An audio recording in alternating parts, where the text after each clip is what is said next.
ubalozi wa Jamhuri ya Kiislamu ya Iran kuja kutoa rambirambi zetu juu ya swala la vita vinavyoendelea kati ya washirika wawili Israel na Marekani dhidi ya taifa la Kiislamu la Iran. Vita vile tunafahamu kwamba ni vita ambavyo sio halali. Ni vita vya kupanga na vinalenga hasa kuangamiza itikadi ya Uislamu. Kwa hivyo ni vita vikubwa na ni vita ambavyo ni vizito sana. Marekani hawana uhalali wote wa kufanya kile walichokifanya na Israel, kwa sababu wao kwanza tuhuma zao za mwanzo kabisa walikuwa wanadai kwamba Iran inatengeneza silaha za nyuklia, na kwa maana hiyo ni jambo hatari kutengeneza silaha za nyuklia, na wakataka mataifa yaungane pamoja dhidi ya Iran.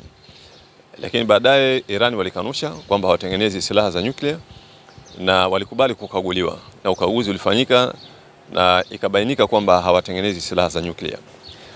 Kwa hivyo sababu hiyo ilikuwa ni sababu ambayo sio kweli. Lakini pamoja na hayo, hata iwe ni kweli kabisa, lakini wao Marekani wana uhalali gani wa kukagua mataifa mengine kwamba taifa hili lisitengeneze silaha hii, taifa hili litengeneze silaha hii? Uhalali wao wanapata wapi?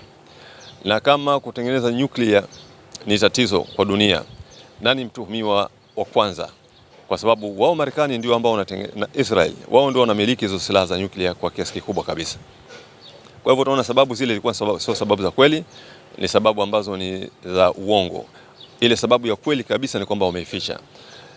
Na vita vimeleta hasara kubwa sana, kama tunavyoona kwamba wamefanya mauaji makubwa, lakini baya zaidi ni kile kitendo cha kumuua rais wa taifa la Iran, Ayatollah Ali Khamenei, jambo ambalo limeleta hasara kubwa sana, kwa sababu huyu ni kiongozi mkubwa na ni kiongozi maarufu sana katika dunia, jambo ambalo limeleta madhara makubwa sana.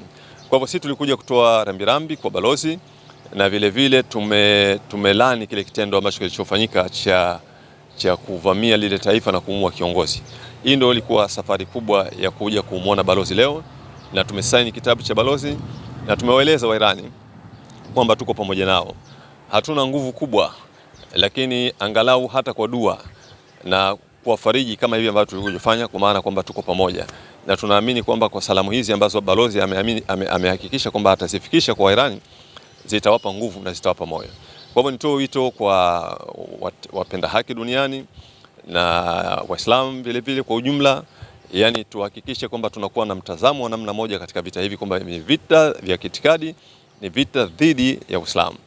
Hii ni safari tu, lakini lengo la Israel pamoja na Marekani ni kuhakikisha kwamba wanashika yale mataifa yote ya Kiislamu, ikiwemo mji mtakatifu wa Maka pamoja na msikiti mtakatifu wa Madina.